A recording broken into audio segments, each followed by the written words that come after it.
বিয়ের দিন পালিয়ে গিয়েছিলাম, আজকে 15 দিন পর বাসায় আসলাম। হঠাৎ মামি এসে বলল, বাসা থেকে কোন মেয়েরা পালায় জানিস? এতদিন কোথায় ছিলি? এই কথা বলে আমার গালে একটা চর বসিয়ে দিলেন। এরপর পেছন থেকে মা এসে আমার গালে একটা চর মেরে আমাকে দেয়ালের সাথে ধাক্কা দিয়ে ফেলে দিল। হঠাৎ করেই দেখলাম আমার কপাল ফেটে রক্ত বের হচ্ছে। আমি সোজা হয়ে দাঁড়াতে মা আবারও চর দিলেন। এবার ছিটকে গিয়ে দরজার সাথে লেগে আমার ঠোঁট ফেটে রক্ত বের হতে শুরু করলো। মার দ্বিতীয় চরে আমি ফ্লোরে পড়ে গেলাম। তারপর আমার মামা এসে আমাকে লাথি দিবে, ঠিক সেই মুহূর্তে আমার মামি এসে আমার চুলের মুঠি ধরে আমাকে টেনে হিঁচড়ে নিয়ে যেতে লাগলো। এরপর মামি বলল, আমাকে মেরে নাকি কোনোই লাভ হবে না, আমি তাদের মুখ পুড়িয়ে শান্তি পেয়েছি। এরপর আমার মামি বললেন, আমাকে মেরে নাকি কোনোই আর লাভ হবে না। এরপর আমাকে টেনে হিঁচড়ে নিয়ে স্টোর রুমে ফেলে দিলেন। এরপর মামি দরজাটা আটকে সেখান থেকে চলে গেলেন। তারপর আমার কপাল আর ঠোঁট প্রচুর পরিমাণে জ্বলতেছে। চুলের মুঠি ওভাবে ধরাতে মনে হচ্ছিল আমার জানটা যেন বের হয়ে যাবে। দরজার পাশে আমার মা আর আমার মামার গর্জন আমার কাছে বেশ বিষাক্ত লাগছে। আমার মা চিৎকার করে বলতে লাগলো, কে জানে এই মেয়েকে কি খেয়ে আমি পেটে ধরেছিলাম, ওর জন্মের পরই তোর বাপ ওকে ছেড়ে চলে গেছে, কাপড়টাকে আমার ঘাড়ে ঝুলিয়ে দিয়ে গেছে, মনে চায় গলা টিপে মেরে ফেলি। তখন আমার মামা আমার মাকে এসে বলে, তোকে তো আমি আগেই বলেছিলাম এই মেয়েকে বাড়ি থেকে বের করে দে, শুনি না তো আমার কথা। এখন তো সমাজে আমাদের মুখ পুড়িয়ে তোর মেয়ে শান্তি পেয়েছে, কে জানে এই 15 দিন কোথায় ছিল, না জানি কি কি করেছে এই 15 দিন। তখন আমার মা বলল, এই মেয়ে একদম ওর বাবার মতো হয়েছে, এই 15 দিন কি কি করেছে, কোথায় থেকেছে আল্লাহ মাহমুদ ভালো জানে। তখন আমার মামা বলল, তোর মেয়েকে এই বাড়িতে থাকতে দেওয়াটাই আমাদের বড় ভুল হয়েছে, না জানি ওর শরীর এখন কতটা অপবিত্র।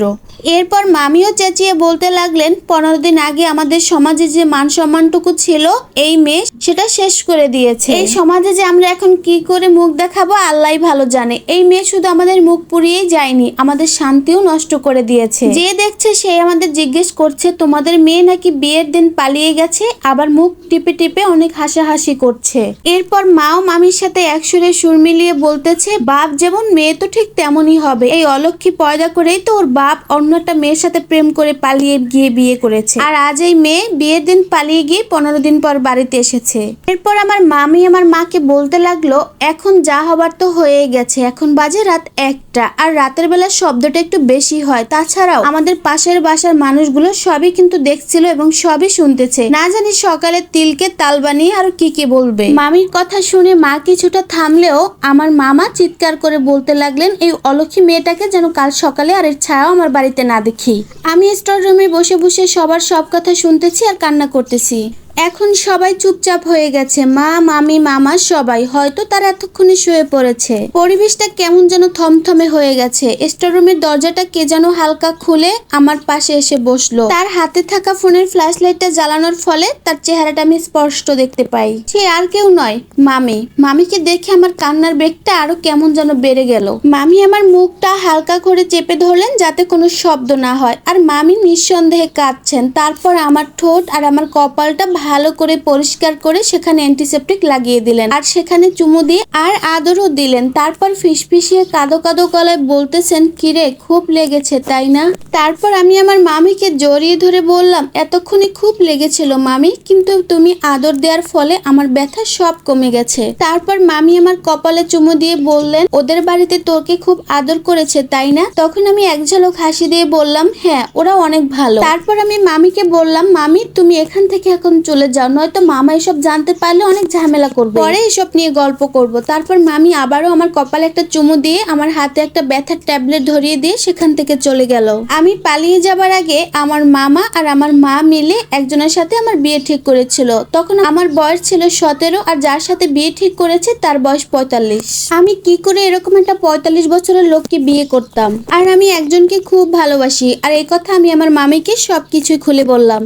আমার মামি ওই বিয়েতে রাজি ছিল না, তাই আমার যেদিন বিয়ে ঠিক হয়েছিল সেদিন আমার মামি আমাকে পালাতে সাহায্য করেছিল। আমার মামি আমার প্রেমিকের হাতে আমাকে তুলে দিয়ে বলেছিল সারা জীবন যেন আমাকে সুখে রাখে। মামি তখন এসে আমাকে বলল, তোমরা পালিয়ে যাও। মামির কথা শুনে আমার প্রেমিক শিহাব চমকে উঠলো। মামি তখন বলল, তোমরা যেখানে যাও না কেন তোমাদের কাছে একটাই অনুরোধ, তোমরা আগে বিয়ে করে তারপর একসাথে থাকবে। তখনই আমার প্রেমিক শিহাব বলল, আর সময় নষ্ট করে লাভ নেই, তুমি তাড়াতাড়ি চলো আমরা পালিয়ে যাই। এরপর আমরা চুপি চুপি ওইখান থেকে বের হয়ে গেলাম। তার একটু পর বরের কাছে খবরটা পৌঁছে গেল। বরের বাড়ির লোকজন অনেক বেশি চিল্লাচিল্লি করে তারপর ওখান থেকে বেরিয়ে গেল। পরের দিন আমি আর আমার ভালোবাসার মানুষটা আমরা বিয়ে করে নেই। তারপর আমি আমার স্বামীকে বললাম, আমি ভেবেছিলাম তুমি আমাকে ভালোবাসো না, আমি হয়তো তোমাকে হারিয়ে ফেলবো। এইটা বলে তাকে জড়িয়ে ধরে আমি কেঁদে ফেললাম। আমার স্বামী তখন আমার চোখ মুছিয়ে দিয়ে বলল, আমি তোমাকে মন থেকেই ভালোবাসি, কারণ তুমি আমার শূন্য পকেটে আমার হাত ধরেছো, আমি তোমাকে কি করে ভুলে যাই। এরপর সকালবেলা আমার মা আর মামা এসে স্টোররুম থেকে আমার চুলের মুঠি ধরে বের করে দেয়। স্টোররুম থেকে বের করে এনে আমার মা আমাকে বলল, হারামজাদি, তুই এখনই বাড়ি থেকে বের হয়ে যাবি। কোথায় গিয়ে নষ্টামি করেছিস, মনে হয়তো লাথি মেরে বের করে দিয়েছে। আর এই বাড়ি এসে উঠেছিস। তখন আমার মামা বলল, সমাজের মানুষ জানার আগে তুই এই বাড়ি থেকে বের হয়ে যা। আমি তখন কান্না করতে করতে বললাম, মা, মামা, তোমাদের সাথে আমার কিছু কথা ছিল। আমি কোনো নষ্টামি করিনি, আমি আমার ভালোবাসার মানুষের কাছে গিয়েছিলাম। তখন আমার মা বলল, তাহলে তুই একা এসেছিস কেন, কোথায় তোর বর? এটা বলে আমার সামনে ছিটকে ফেলে দিল। ঠিক সেই সময় আমার বর মানে শিহাব এসে বলল, আপনারা যদি আমার বইয়ের উপর এত নির্যাতন করেন, অত্যাচার করেন, তাহলে কিন্তু আমি আইনের আশ্রয় নিতে বাধ্য হব। তখন আমার মামা বলল, তোমার স্ত্রী মানে? তখন আমার মামি এসে বলল, তারিন পালাতে চাইনি, আমি ওকে পালাতে বাধ্য করেছিলাম, কারণ তোমরা 17 বছরের একটা মেয়ের সাথে 45 বছরের একটা বুড়ো ভামের সাথে সম্পত্তির লোভে বিয়ে দিতে যাচ্ছ। তারিন একটা ছোট্ট মেয়ে, ওরও তো স্বাদ আহ্লাদ আছে, ওকে কেন বলি হতে হবে তোমাদের হাতে? তাই আমি ওকে পালাতে সাহায্য করেছি। শিহাবের সাথে তারিনের শরীয়ত মোতাবেক বিয়ে সম্পন্ন হয়েছে, সুতরাং অন্যের স্ত্রীকে অত্যাচার করার কোনো অধিকার নাই তোমাদের। তখন আমার স্বামী বলল, আসো তারিন, আমরা দূরে কোথাও সারা জীবনের জন্য চলে যাই। তখন আমার মা বলল, দেখো বাবা, আমাদের মেয়ের এই দুঃখটা আমরা কোনোদিনও বোঝার চেষ্টা করিনি, তোমরা আমাদেরকে মাফ করে দাও। তখন আমি আমার স্বামীকে বললাম, শিহাব, এই বাড়িতে আর একটা মুহূর্তও নয়। তারপর আমরা দুজন দুজনের হাত ধরে ঘর থেকে বের হয়ে গেলাম।